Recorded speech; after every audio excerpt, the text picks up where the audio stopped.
right, welcome back. What a day, what a tournament, what a year of DPC Dota. I'm going to be doing a quick review of the TI10 main stage, day number 6. Of course, the final day. We only had 2 series, 3 teams left heading into this day, and wow, what a fantastic finish to some of the most interesting and inspiring storylines that we've had going on this year, this TI, and yeah, wow. Okay, so starting off, first things first, we have Team Spirit taking on Team Secret. So of course we all know Team Spirit has been on a pretty miraculous run at this year's International. They of course had a kind of rough start in their group stage and ended off really solid, only dropping 1 series after day 1. They then kind of had the same thing where they had a rough start in the upper bracket and then they just go in a huge run in the lower bracket where no team that has faced them yet has been able to stop them. And we finally kind of sifted our way through some of the top teams, but we finally got ourselves down to just Team Secret and PSG LGD, 2 of the teams that pretty much everyone was anticipating was going to be winning this year's tournament. For PSG LGD, that was anticipated the moment that they were playing at the Animajor, and for Team Secret, that was actually shockingly not until the end of the group stage that people started favoring Team Secret. Even some people not even favoring them until they beat OG so convincingly. So this was going to be the real test for Team Spirit. It was time to see if this miracle dark horse run was going to be able to have enough momentum, enough gas in the tank to get them through these 2 absolute powerhouses. And starting off with game 1 of the lower bracket, it looked like this might have been as far as they're going to go.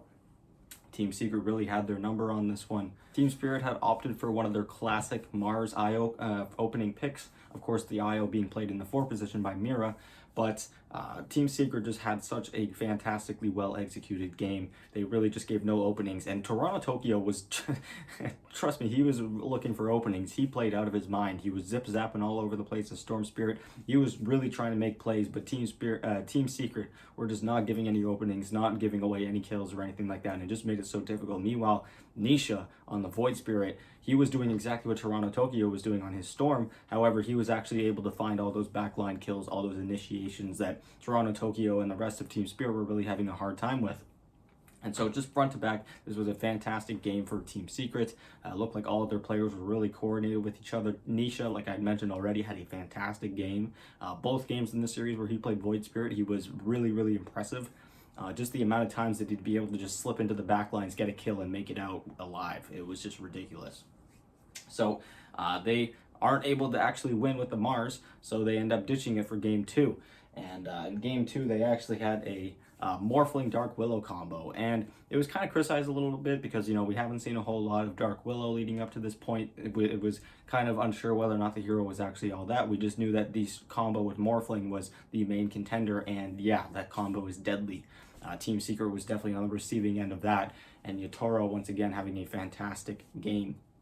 This was the first day when he actually started playing heroes that he had played before in the tournament. I believe in this series he played Sven and Morphling, 2 heroes that he had already played before. And then in the grand finals he would end up playing Luna and Spectre, who he had also played before. But he would also play some new heroes like Nagasiren, who he had not touched yet. So he had played a lot of different heroes in this run.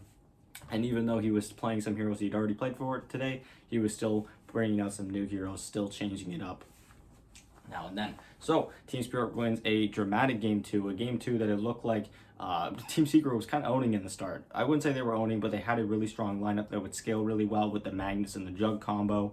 And again, Nisha just looking really impressive on his mid Void Spirit. But Team Spirit end up taking some key pickoffs, winning some key fights with that Dark Willow Morphling combo, and they force a game 3 where they get Collapse's Magnus back once again. And as soon as you give this guy this Magnus, you know you're going to have a tough game. And he, once again, had himself a hell of a game. This guy has been on point with his Blink Skewers, specifically Horn Toss. I think Horn Toss is one of the most broken, probably the most broken shard in all of Dota. It's basically a free miniature RP. Obviously it doesn't pierce BKB, but anyone that you're jumping isn't even going to know that you're jumping them, and they won't be having BKB active anyways. So yeah, needless to say, Team Spirit with a fantastic game. They actually knock out Team Secret, the 2nd place team in their group. Keep in mind, all the last 3 teams of this tournament were all actually from the same group, and both of the teams other than Team Spirit had actually beaten Spirit in the group stage.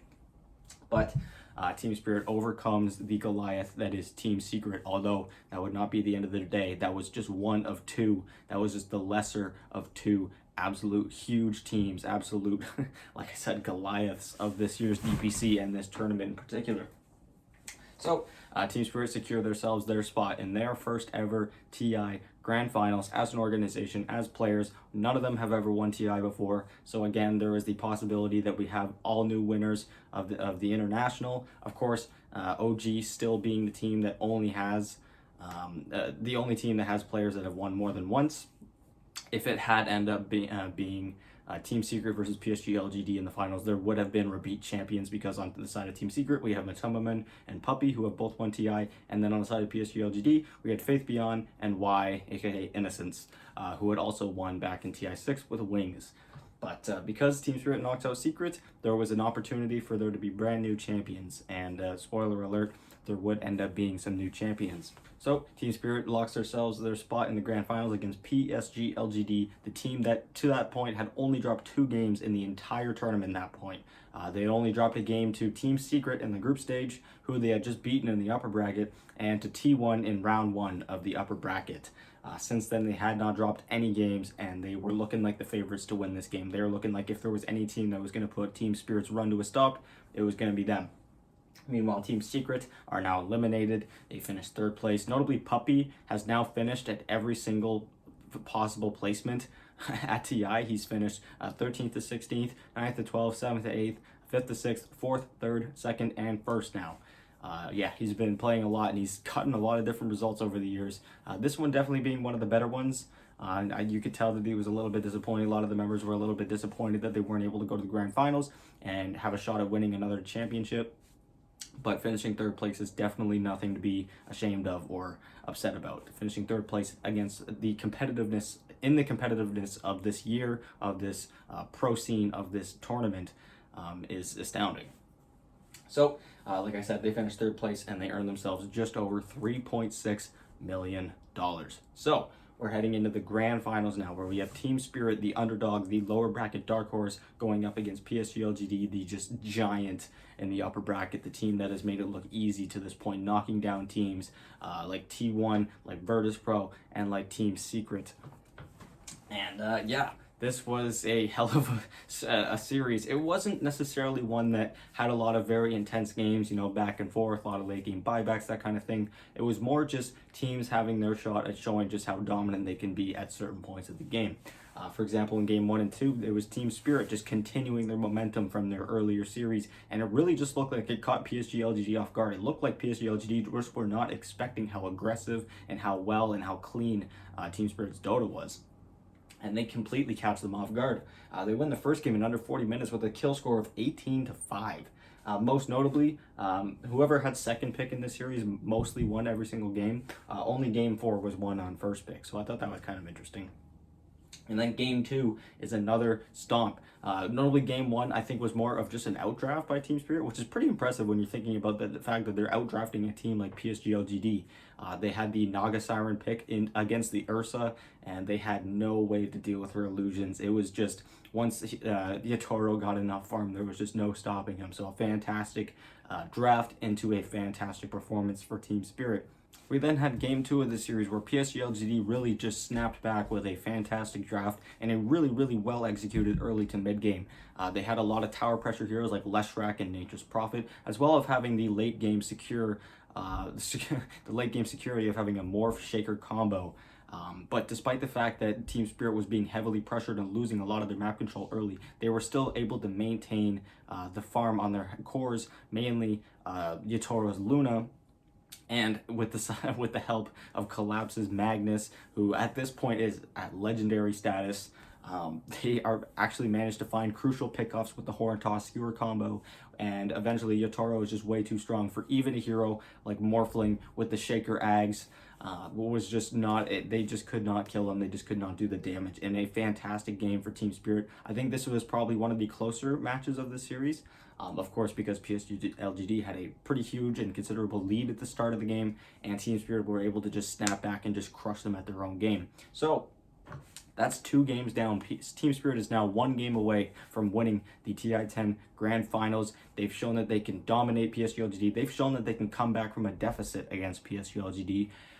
it's looking really bad for PSG LGD. And I'm going to be honest, going into Game 3, I was really not convinced with PSG LGD's final draft. They had drafted a Rubik, Undying, Spectre, Bloodseeker, and before their last pick, I was really concerned about just their lack of tower pressure. Bloodseeker and Spectre are not really heroes that like to walk up to towers and hit them unless they're insanely farmed or unless there's a few heroes dead. Same thing goes for Roshan. You don't really think of those heroes as good Roshan hitters until they get a lot of farm, until maybe Spectre has Manta Style, but then they bust out the Nothing to Say Tinker. And notably, Nothing to Say is one of the best Tinkers in the world. He's played it on this stage before. He had played it earlier on in the tournament, and he looked fantastic doing it. The team really knows how to play around it, and he really knows how to deal with kind of sometimes not a great laning stage and transfer it into a lot of kills, a lot of map pressure, etc. And even with this last pick, Tinker, just coming off of the conclusion of the draft phase, I was really still heavily favoring Team Spirit. Of course, at this point, they still had all of the momentum on their side, and they had a really solid comfort draft. They had a lot of familiar heroes like Collapse's Magnus and Mira's Dark Willow, and it really looked like a draft that you could look at and say, yeah, that's a draft that you can win the TI Grand Finals with. It really looked like a solid draft all around, a lot of comfort, a lot of synergy, and that got torn apart pretty quickly. Early on in this game, with that Undying pick from PSG LGD, Team Spirit immediately started running into damage issues and early team fighting issues. They just were not able to put out enough damage, and eventually PSG LGD just amounted so much map control from this Tinker blinking around, from this Bloodseeker just threatening Rupture at all times, and the fact that the only damage dealing that they had on the side of Team Spirit throughout this game was the Phantom Assassin, who in the early parts of the game where they lost most of their control, obviously had no farm. There was the Empower from the Magnus, obviously, that was helping with that, but she didn't end up actually getting a Desolator until her third item. I believe her first item was Sanj and Yasha into a BKB. So again, Team Spirit just kind of hitting a wall, and this was a huge turning point in the series. This was a point where I started to get a little bit worried for Team Spirit, because obviously they are a team that has very blatantly been riding off of momentum and just being a dark horse and having people doubting you along the way and then proving them wrong. And then all of a sudden, PSG LGD just looks like they've figured them out. And so, despite the fact that this was a pretty one-sided game for PSG LGD, there were still some shining moments in it, but that would not return in Game 4. Game 4 was the most one-sided game of the entire series. It ended with a total kill score of 23-2 in favor of PSG LGD in a 24-minute and 40-second stomp. This was a game where PSG LGD actually wins on first pick. This was the only game won on first pick, and PSG LGD stole the Magnus for themselves. And so Team Spirit kind of fumbling a little bit, not really know what to do. They drafted an Axe, which has not done very well at this tournament, is not a hero that we see very much because he kind of struggles with the fact that he needs a whole lot of farm, and offlaners down today need to be putting on pressure at all times. And additionally, with all the nerfs coming to carry Axe, they subsequently also hurt just a regular offlane Axe at the same time. So the hero really hasn't felt the same since the Animajor. And they also drafted a hard carry Spectre and a mid-Templar Assassin. With an offlane Axe, that is an insanely greedy lineup, and PSG LGD punished that hard. So again, the momentum had swung in Game 3, and it was continuing to just pile on the side of PSG LGD, and they were now able to tie the series off of a very convincing Game 4 and force a Game 5 for only the third time in TI history. We've only had a Game 5 3 times, TI3, TI8, and now TI10. And I was really worried. As a fan of Team Spirit, just in general for a little while, I've always kind of enjoyed watching them. But as a person who was a huge fan of this run leading up to this finals, I was really worried. I thought PSG LGD had really figured them out. Their last draft in Game 4 was really kind of weak. It was not the best draft. It seemed like they were just kind of responding to hero picks directly as opposed to a whole macro strategy, one that they had been very good at doing drafting throughout this tournament. They really impressed me at drafting against some of the best teams in the world. Even earlier on in the series, like I mentioned, they were looking really good drafting against some of the best teams in the world. I was worried, but Team Spirit goes for the comfort pick. They go for the heroes that they know that they can play. They give PSG LGD their Tiny. They opt to ban the Undying, a hero that PSG LGD had picked in both of their previous victories. Team Spirit acknowledging that Undying pick from PSG LGD was what was making games so hard for them. It was kind of dumpstering them in lanes. It was making team fighting early really hard and giving them a lot of damage issues. So they remove it, but in the process, they were giving PSG LGD their top strategy, a strategy that they cultivated with the Tiny Lycan combo, which they first faced. But Team Spirit, knowing that this is the last game of TI, probably the most important game that they might end up playing in their entire careers, they go back to their comfort picks. They had Collapse back on the Magnus again. They had Mira on the Bane, a hero that they've had a lot of success on, mostly played by Mipushka, but was still a hero that they've been having a lot of success on. They put Toronto Tokyo back on an Ember Spirit, back on a Spirit hero is what I meant to say, but he was on the Ember Spirit.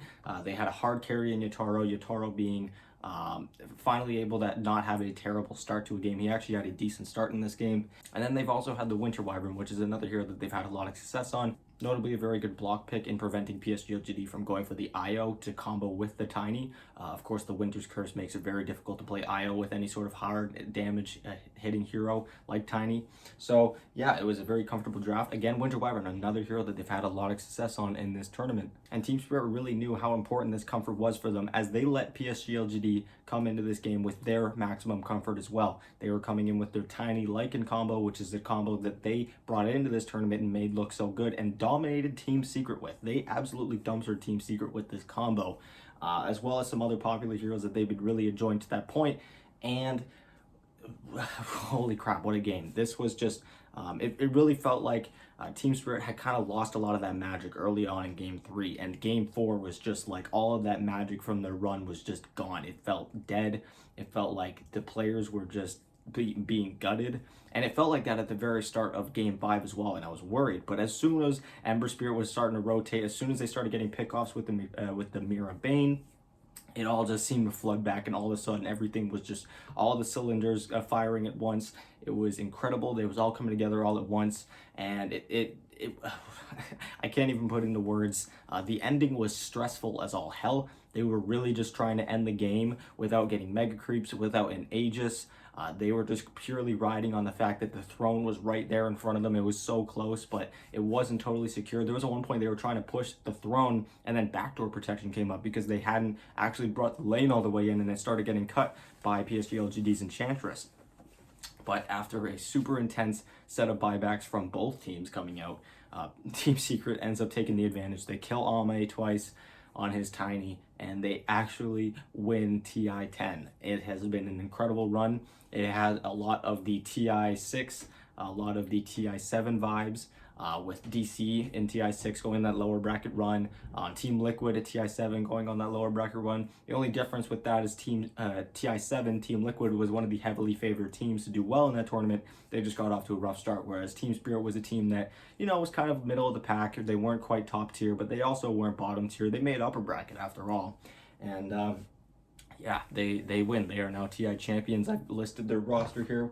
Of course, their coach, Silent, their hard carry player, Yatoro, who had a fantastic week. Wow. Toronto Tokyo on the mid, Collapse on the off lane. Of course, his Mars, his Magnus, his Tidehunter, his Doom. You don't need a large hero pool in this sense to be this good. Yatoro, a little bit different. He, of course, has played a ton of different heroes throughout this main stage. Mira, a fantastic 4 position, and Mipushka, I believe the only player that has actually played in an international before this international here. So he was the only one coming into this with experience, excluding Silent, their coach. He also had attended a TI. And I've also kind of gone through and listed the heroes that they ended up winning TI with underneath their names, because I thought it'd be fun. It's always kind of a thing that you remember players by what they won TI with. So for Yatoro, that again was their Terrorblade. Toronto Tokyo on the Ember Spirit, a classic for him throughout this tournament. Collapses Magnus, who before this tournament, if you had asked if he was a good Magnus player or if Magnus was one of his signatures, you probably wouldn't have said yes. You would have said, you know, Mars, maybe Tidehunter. He didn't exactly have a large pool, but his Magnus has definitely been cemented in TI history. We have Mira with the Bane. Again, notably mostly played by Mipushka, but still a fantastic Bane player. And then Mipushka with the Winter Wyvern. And yeah, this has been day 6 of the TI10 main stage. This has been TI10. What a fantastic and thrilling ending. And yeah, Team Spirit are your TI10 championships, or your champions. And it's kind of funny because although we had a lot of problems with the DPC and all the point distribution, and you know, some teams that maybe shouldn't have missed out did, and some teams that probably should have missed out didn't miss out and they actually made it. This is an example of just exactly why we need to stick with this system. Sure, there should be some point distribution changes, but Team Spirit is a team that really benefited from this whole season format. They got some light shine on them for a little bit, and you could just see their steady progression to this point throughout the entire year, and it's been fantastic watching them. So yeah, thank you guys so much for watching. This has been my review of day 6 of TI10. Again, thank you guys so much for watching. The channel has grown immensely in the past month, specifically with all my content revolving this tournament. So it's been a hell of a ride, not only for all the players and all the viewers, but myself as well. And so I just want to say thank you guys so much for all the growth. And I'm going to be doing actually a review of the entire tournament's bracket, as well as all the placements, just a little bit after this, just a little short video, won't be too long. So if you don't want to miss that, please be sure to check that out in just a few hours. And yeah, thank you guys so much for watching. See you next year for TI. I'm still going to be uploading every day, but we'll see TI next year.